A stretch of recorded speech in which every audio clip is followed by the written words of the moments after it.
동상도 만들어주고 그렇게 되나요?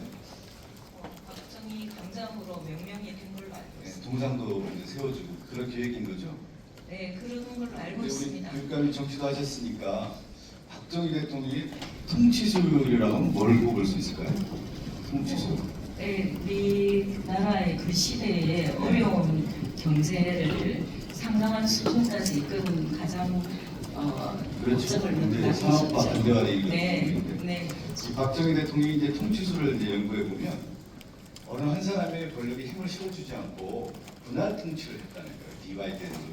네. 박정희 대통령이 18년 체제를 연구해 보면 한뭐 63년도에서부터 72년 그 전까지는 이제 분할 통치가 이루어지다가 오히려 이제 유경수 여사 사망한 이후부터는 한 사람의 오히려 측근 정치 권력을 좀 실어주다 보니까 사지처 같은 인물들을 실어주다 보니까 그 균형을 잃었다라고 하는 것이 이제 박정희 체제에 대한 연구인데 저는 교육관님도 선출직이고 저희도 선출직 아닙니까? 제일 중요한 건 뭐냐면 인원 균형 감독인 거죠.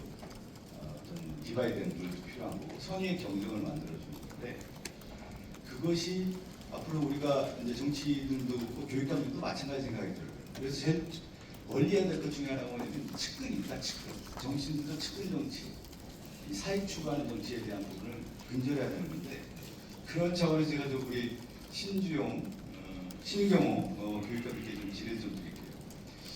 그 김익중 전 비서실장 아시죠? 네. 이 공직선거법 위반을 했는데 승승장구했더라고요. 맞습니까? 잘 못 들어 다시 한번 말씀해 주세요. 김익중 전 비서실장이 네. 공직선거법 위반에도 불구하고 네.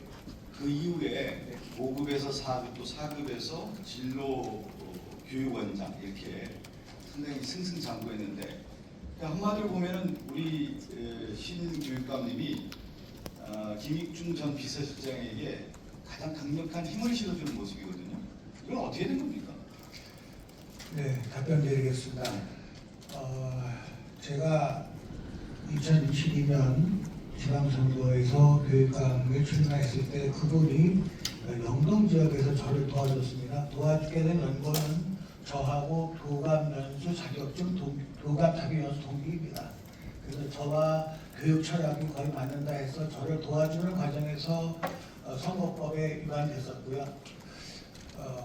그리고 그 결과는 제가 비서실장으로 7월 1일부터 같이 임명한 이후 나중에 공직선거법 위반으로 50만 원의 벌금을 받은 걸로 알고 있습니다.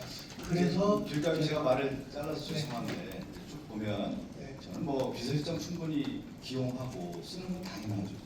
자신들이 이제 신뢰하고 그런 사람들 같이 호흡을 맞춰서 정치하는 건 당연한 거예요. 네. 왜 그러냐면 교육감님도 도민들의 선출받지 않았습니까? 그러한 역할을 하기 위해서는 자신과 마음을 같이 하는 사람이 반드시 필요하죠. 동지가 필요한 건데 이제 인사라고 하는 것은 아까 얘기한 것처럼 균형 감각이 있어야 되는 것이죠. 어느 한 사람에게 힘을 실어줬다고 하면은 교육감님의 생각과는 달리 시그널을 주는 거예요. 교육 공무원들이라든가 거기 있는 분들이 이 사람이 실세구나.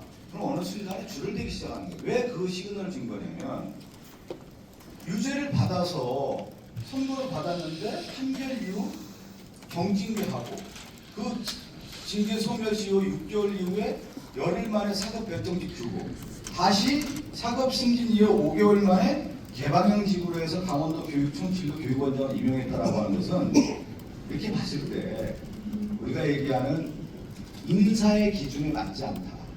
이 사람에게 강력한 힘을 실어줬다고 볼 수밖에 없는 거 아니에요? 제가 아까 얘기한 것처럼 박정희 대통령 제가 동대구역 내리면서 저는 박정희 대통령 연구를 많이 했어요. 학교 다닐 때부터 그랬는데 디바이드 앤 룰을 해야 되는 거죠. 어느 한 사람에게 힘을 실어주는 것이 아니라 균형 감각이 있는 인사를 해야 되는 건데 우리 신교육감님의 의도와 달리 많은 교육 공무원들에게는 학교에 있는 분들은 그런 생각을 안 가질 수 있다 라고 하는 부분에 우려 섞인 말씀을 제가 드리는 겁니다. 네, 이 잘 알겠습니다. 말씀을 좀 해주실까요?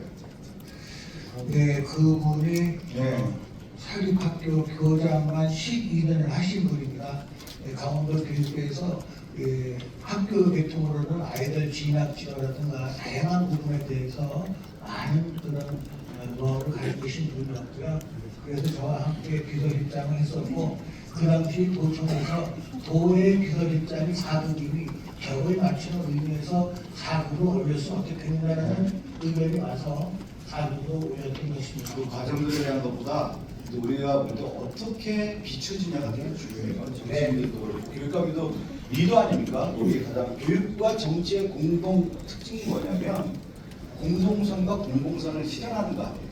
우리 교육감이 공교육을 실현하기 위해서 한 것처럼 우리 정치도 공동선, 공동선을 실현하기 위해서는 그런 인사에 대한 기준들이 잘 맞아야 되는 건데 그러다 보니까 감사관과 인사위원회 같은 경우도 교육감이 눈치 보고 경징계하고 또 인사되는구나 이렇게 생각되는 것이 있기 때문에 저는 그런 부분에 대해서는 여기 계신 교육감뿐만 아니라 저도 마찬가지입니다. 저도 정치인으로서 그러한 기준을 제대로 적용하지 못했을 경우에는 한편으로 볼 때 신뢰에 이를 수 있다라는 부분. 네, 잘 알겠습니다. 예. 앞으로 명심하겠습니다. 예, 그 부분이고 또 이제 그 측근 얘기를 많이 하잖아요. 네. 교육감님 다 여기 계실 텐데 저도 방송국에서 이제 오랫동안 생활해 보면서 느꼈던 것 중에 하나가 교육감님들이 역대 이제 그 무너지는 경우가 뭐냐면 몇 명의 측근 때문에 무너지더라고요. 그것은 여기 경북 교육감님이나 대구 교육감님도 마찬가지고 저희들도 같이 정치하는 입장에서는 마찬가지이기 때문에 그러한 부분에 대한 어떤 경계심 그리고 어떤 그런 기준들을 마련해 주는 것이 중요하다. 그런 면에서 앞으로도 인사할 때 국민들, 도민들 특히 교육자로서의 어떤 그 사명감을 볼 때 어떤 인사 준칙을 적용하는 것인지 한번 좀 같이 고민해보고자 제가 우리 교육감께 지게 드린 거니까 너무 오해하지 마시고요. 거기에 네, 고맙습니다. 감사합니다.